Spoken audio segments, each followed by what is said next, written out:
Bonsoir tout le monde, ici Monsieur Cacahuète et Bonjour. aujourd'hui nous sommes samedi 15 mai 2021, il est déjà 23h31. Ce soir dans ce nouvel épisode de Parlons DVD, donc le film a été choisi par Zuglut et il s'agit de La Proposition avec Sandra Bullock et Ryan Reynolds. Alors avec ce casting là, forcément on s'attend à une comédie et oui il s'agit d'une comédie. Alors, de quoi parle ce film? Alors déjà, c'est un film que je ne connaissais pas du tout, mais voilà, donc Zuglut m'en avait beaucoup parlé, et puis au niveau du casting, donc deux acteurs que j'aime bien, Sandra Bullock et tout, bon ça fait un moment que j'ai plus trop vu de films avec elle, parce que je sais pas, peut-être qu'elle en fait un petit peu moins, mais c'est vrai que dans les années 90, elle était très présente à la télévision. Par contre, Ryan Reynolds, c'est évidemment un acteur montant du moment de ces dernières années, qui est devenu archi connu, on va dire beaucoup. Deadpool a quand même pas mal contribué, mais bon, il avait quand même joué dans pas mal de films avant. Donc voilà, c'était un duo qui semblait intéressant, donc je savais pas du tout ce que ça allait donner, pour moi c'était la surprise. Et toi, c'est un film que tu as vu plusieurs fois Oui. et que tu aimes bien. C'est le film qui m'a fait découvrir Ryan Reynolds. Donc tu avais vu le film à la base plus pour Sandra Bullock et c'est comme et t'as découvert l'acteur Ryan Reynolds sur ce film-là en fait. Ouais. Alors de quoi parle le film? Avec ses scènes cultes et ses répliques cinglantes, on ne peut que répondre oui à la proposition. Margaret Sandra Bullock est une très puissante éditrice qui sème la terreur dans les bureaux et exploite son assistant Andrew, Red Reynolds, depuis des années. Tout cela est bouleversé le jour où elle se retrouve menacée d'être expulsée vers le Canada, son pays natal. Elle imagine alors une solution d'urgence et déclare qu'elle est fiancée au malheureux Andrew. Celui-ci accepte de participer à la supercherie, mais à ses conditions. Plus le temps passe, plus les quiproquos se multiplient, et plus notre faux couple se prend au jeu. Retrouver Sandra Bullock plus charmante et drôle qu'elle ne l'a jamais été, et craquer pour l'irrésistible Ryan Reynolds. Oui, j'ai du mal à le prononcer. Il y a des bonus, commentaires audio par la réalisatrice Anne Fletcher et la scénariste Peter Shirali, Carla qui miaule beaucoup, scène coupée inédite avec commentaires audio optionnels, message téléphonique, discussion dans la rue, fin alternative avec commentaires audio optionnels, bêtisier. Non, Carla qui parle beaucoup, c'est pas dans les bonus. Carla, on t'écoute, Carla. Voilà, le soir, souvent, quand c'est les tournages des parlants DVD, Carla, elle est toujours présente pour jouer et miauler. Alors, la proposition, du coup, c'est une comédie sentimentale, un petit peu comme on en voit souvent à la télé, les après-midi des fois, ou autrefois dans la célèbre émission qui n'existe plus, je crois, mais qui avait sur M6, que ça s'appelait Un jour, une histoire, et il y avait beaucoup de comédies sentimentales qui se ressemblaient plus ou moins. Donc on part sur un classique type de comédie sentimentale, comme il existe des millions, mais ce qui change, c'est le jeu des acteurs, et qui forme un duo vraiment intéressant, plus tout ce qu'il y a autour, plus certaines scènes qui sont quand même assez sympas, tout ça. Donc ça apporte quand même un petit peu de fraîcheur à un genre de film quand même qui est un petit peu surchargé maintenant, on va dire. Mais voilà, ça apporte un peu de fraîcheur et franchement, le film se regarde bien. Il y a eu juste une ou deux petites longueurs à mon goût à un moment donné vers le milieu, mais à part ça, le film est vraiment très, très bien passé. On a vu le film doublé en VF, bon, parce qu'il y avait le choix des langues. Alors, de quoi parle le film? Alors, comme ils disent le synopsis, donc on nous présente d'abord le film avec deux personnages qui vivent leur quotidien, donc qui se préparent le matin pour une journée. D'un côté, donc on a donc Margaret qui est présentée comme une femme tyrannique et qui a beaucoup de pouvoir et d'influence dans le, je sais pas si on appelle ça un cabinet, mais enfin dans la maison d'édition d'auteurs de livres. Oui, c'est aussi un thème assez récurrent dans les comédies sentimentales, les maisons d'édition de presse ou de romans, mais bon voilà. Bref, elle a beaucoup de pouvoir et elle a beaucoup de caractère et elle fait un petit peu peur à son entourage et aux employés. D'ailleurs, les employés n'hésitent pas à s'envoyer des SMS ou des messages par ordinateur afin de prévenir quand elle arrive. Donc elle est vraiment considérée comme une sorcière. Et lui, donc, Andrew est présenté donc, comme son assistant qui essaie de faire au mieux pour répondre aux exigences de sa patronne, tout en soutenant les collègues dans les critiques et les commentaires, tout ça. ça fait plusieurs années qu'il la supporte, mais c'est parce on le saura après, mais au fur et à mesure que le film avance, on apprend en fait que s'il est resté pendant plusieurs années à supporter le caractère de sa patronne, alors que certains dégagent assez vite, c'est tout simplement parce qu'il a des projets, des ambitions, et qu'il aimerait devenir un jour donc rédacteur, ouais, mais en chef, rédacteur principal. Et il a également un projet de livre qu'il aimerait qu'il soit publié, mais il faut évidemment qu'il soit validé par elle. Oui, Carla, on t'écoute. Miaou. C'est pas lui, hein, c'est un livre qu'il a émis. Ah, c'est un livre qu'il C'est a. un scénario. Je croyais que c'était lui-même qui l'avait scénarisé. Oui, Carla. Qui sentait que ça allait être bon. Non, moi j'avais cru comprendre que c'était lui qui avait écrit c'était son scénario, lui. Bon, bref, donc pourtant ça lui tient à cœur, donc dans la histoire. Le souci, ce qui vient perturber un petit peu ce quotidien, c'est que le problème, c'est qu'à l'origine, elle est canadienne et elle avait l'autorisation de rester sur le territoire américain tout en travaillant, tout ça, sous certaines conditions qui sont annulées par le fait qu'elle a enfreint une règle pour aller couvrir un artiste ou quelque chose comme ça au niveau de la lecture, mais en territoire allemand. Du coup, enfin, ça a créé une faille qui a fait que du coup, les services de l'immigration demandent son expulsion.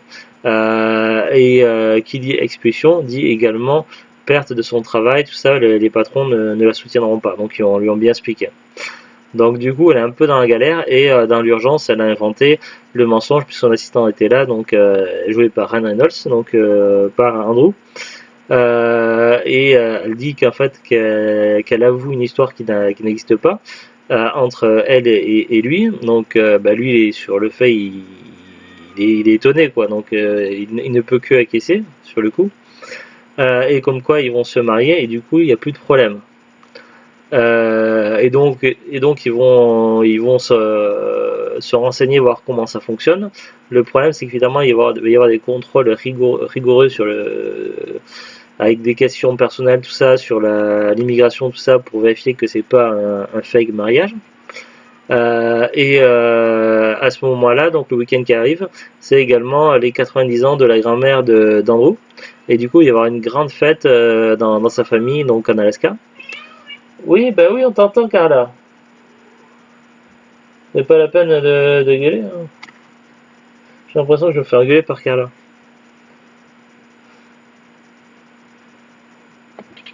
Donc voilà, il y a Carla qui réclame et qui veut jouer. Je sais pas pourquoi des fois elle choisit ce moment-là pendant les parlants DVD. Donc j'ai l'impression qu'elle haussait le ton et tout, Carla. C'est fou ça. Pour dire non, mais oh, je suis là. Ouais, donc du coup c'est l'occasion donc d'aller découvrir la belle famille et d'essayer d'en apprendre plus sur son futur mari. Sauf que lui il est d'accord d'accepter tout ceci à ses conditions parce qu'il en a marre, il en a ras-le-bol et donc il va jouer le jeu à condition qu'en plus il prend des risques puisque s'il se fait découvrir tout ça capté, il peut avoir une grosse amende ainsi qu'une peine d'emprisonnement. Donc voilà, on rigole pas avec l'immigration. Et donc il accepte de jouer le jeu à condition donc qu'elle le nomme rédacteur en chef et que du coup il a la promotion qu'il espérait. Du coup ils vont aller ensemble dans sa famille que lui il n'avait pas vu depuis plusieurs années pour différentes raisons. L'une des raisons c'est le manque de temps puisqu'il était surchargé de travail, et l'autre raison c'est qu'il est en conflit avec son père depuis des années pour des raisons d'avenir professionnel. Donc j'essaie de ne pas trop spoiler.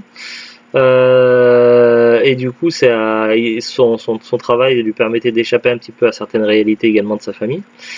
Sauf qu'évidemment tout ça va lui retomber dessus, en sachant qu'il a une famille, il a une grande famille, et que contrairement à ce qu'elle pensait, elle avait des préjugés sur lui et son entourage. Non, mais voilà, et qu'elle va découvrir en fait que les choses ne sont pas comme ce qu'elle pensait être. Toi, là, tu m'as coupé dans mon élan. Et bref, donc au fur et à mesure que l'histoire va avancer, elle va finir par s'attacher à la fois à la famille et à la fois à lui, et découvrir évidemment, mais après c'est un scénario classique dans tous les comédies romantiques du genre, qu'avoir des sentiments pour lui et lui également, sauf que pour elle ça semble impossible pour différentes raisons, et évidemment il va y avoir un rebondissement que tout le monde s'imagine à la fin. Grosso modo c'est ça l'histoire. Euh, voilà, il y a des moments quand même assez drôles, des moments assez surprenants, donc Des personnages aussi un peu. des personnages un peu loufoques, ouais, comme Ramon. Ramon est un personnage atypique qui est de la ville où la ville s'appelle comment? Sitka, je crois. Sitka, ouais, en Alaska. Et donc c'est un personnage qui occupe beaucoup de fonctions dans cette ville-là. La grand-mère aussi, elle est un peu barrée. La grand-mère qui est assez barge aussi, qui est jouée par Betty, alors je l'ai vu Ouais. tout à l'heure, Betty White, qui est une actrice qu'on voit dans énormément de films, de séries, notamment pour des rôles qu'on a pu la voir il y a pendant longtemps, c'était dans Malcolm et également dans The Middle. Oui, mais moi j'ai pas connu les craquantes, mais dans les séries que j'ai connues, moi dans Malcolm et dans The Middle, mais les craquantes pour The Glut. Mais elle a joué dans beaucoup de choses également, donc elle joue la grand-mère un petit peu barrée d'Andrew. Et il y a pas mal de scènes assez drôles. Il y a une scène aussi avec un chien et un aigle, donc je vous détaille pas la scène pour pas trop spoiler, mais voilà, il y a quand même des scènes assez surprenantes, assez drôles. Le film est assez frais, assez cool, assez touchant, donc franchement il passe bien. Il y a juste un petit peu de longueur à mon goût au milieu à un moment donné où je me suis senti un petit peu en longueur, mais sinon, ouais, mais ça arrive de temps en temps dans les films. Et puis c'est vrai que depuis quelques temps je suis un peu fatigué, j'ai du sommeil rattrapé, mais c'est à cause de mes problèmes de santé que je dois me lever la nuit, tout ça, donc du coup je récupère pas toute la fatigue que je devrais. Ce qui fait que j'ai un peu de mal en ce moment sur les films aussi. Mais voilà, j'ai senti un petit peu longueur sur le milieu, mais le film était quand même assez frais, il se regarde bien, et je pense que c'est un film qu'on peut, même si on connaît l'histoire, qu'on peut revoir plusieurs fois.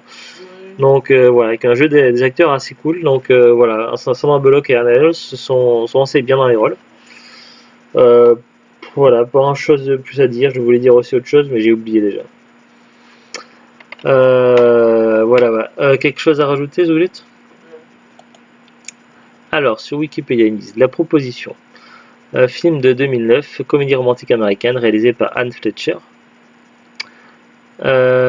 Sorti aux États-Unis le 22 mai 2009, en France le 23 septembre 2009.